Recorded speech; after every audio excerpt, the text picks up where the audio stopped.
Coup d'envoi d'une nouvelle semaine sur notre page Facebook Agathe Météo, mais aussi celle de Sport Riser. Bonjour messieurs, dames, ravi de vous retrouver pour ce nouvel épisode de Vendée Globe, l'épisode 27, je crois, en compagnie de celui qui a passé, je l'espère, un très bon week-end. C'est notre ami Yann Amis. Bonjour Yann. Oui, bonjour Denis, bonjour à tous. Vous allez bien? Oui, parfait. Alors avant de parler de la course virtuelle, la Virtual Regatta, on jette un coup d'œil sur la vraie course avec en tête du classement Yannick Bestaven, toujours leader, suivi de Charlie Dalin, puis Thomas Ruyant qui sont bien, au large du Brésil. Alors Yann, que s'est-il passé ce week-end? Alors ce week-end, on a eu une situation qui était vraiment passionnante parce que en fait, ce qui se passe, c'est que le groupe leader là, du Vendée Globe, avec Yannick Bestaven qui est en tête, en fait, ils ont quitté cette fameuse cellule anticyclonique. Donc déjà, ils ont eu énormément de mal à sortir de cette situation, on va dire, de l'anticyclone, parce que cette situation ne leur a pas profité. Alors qu'à l'arrière, en l'occurrence, pour le groupe de poursuivants, notamment dans lequel on va retrouver Thomas Ruyant, Charlie Dalin, ça a nettement profité, on va dire, à ce groupe de skippers. Donc là, en ce moment, ce qui est en train de se passer, c'est qu'Yannick Bestaven en fait, est en contact d'une zone de vent faible que l'on voit notamment au nord de la cellule anticyclonique A2. Et là, en l'occurrence, il est complètement scotché. Quand on regarde notamment sa progression hier, il a quasiment fait très très peu de nautiques par rapport à Louis Burton qui a quasiment fait 340 nautiques, donc ce qui est quasiment du simple au double.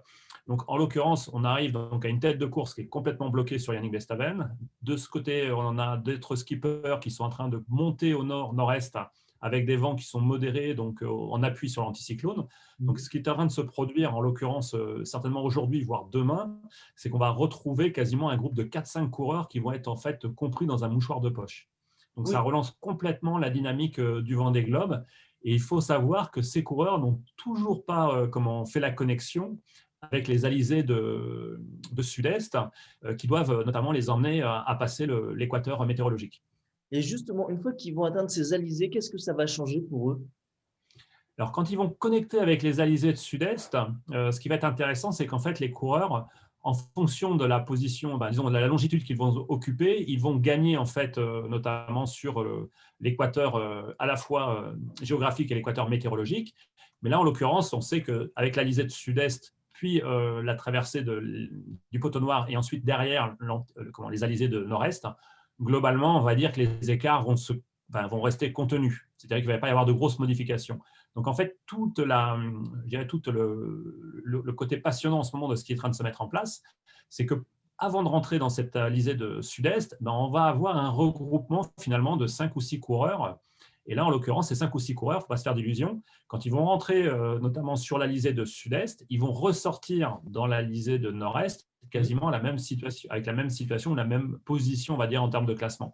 Et là, en l'occurrence, je suis bien incapable de vous dire, en l'occurrence, si Yannick Bestaven va conserver notamment sa place de leader. Donc, aucun favori pour le moment. Le groupe des 4 vont rester à 4 pour le moment. Alors ça, c'est pour la course réelle, mais pour la course virtuelle, qu'est-ce que ça donne? Alors pour la course virtuelle, faut comprendre que pour ce début de semaine, c'est très compliqué sur les côtes, on va dire, sud-américaines.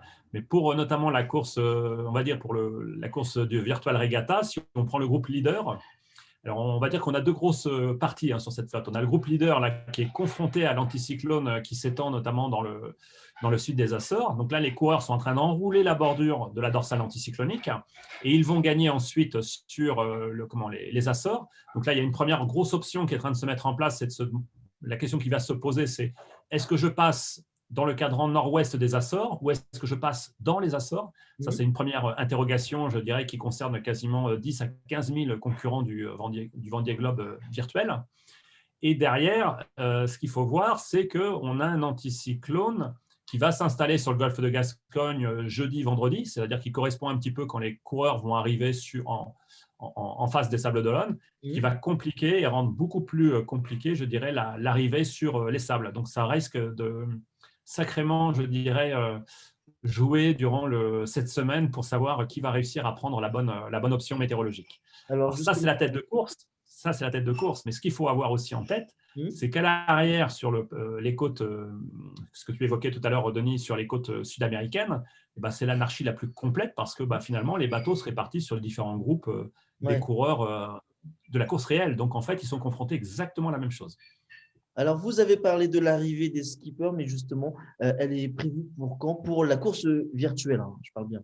Alors, course virtuelle, hier, on arrivait à partir du 16. Là, ce matin, avec le changement de run météorologique, on est plutôt dans la tranche, on va dire plutôt de la journée du 17. Hein, mais ça peut encore évoluer parce qu'on voit bien que les différents modèles globaux ne sont pas encore franchement bien calés. Donc, on peut avoir un petit étalage qui se fait notamment pour les premiers du virtuel au niveau du 17. Et donc, on va surveiller ça de très près pour cette fin de semaine. Merci beaucoup, Yann. Oui, merci à vous tous et bonne semaine à tous.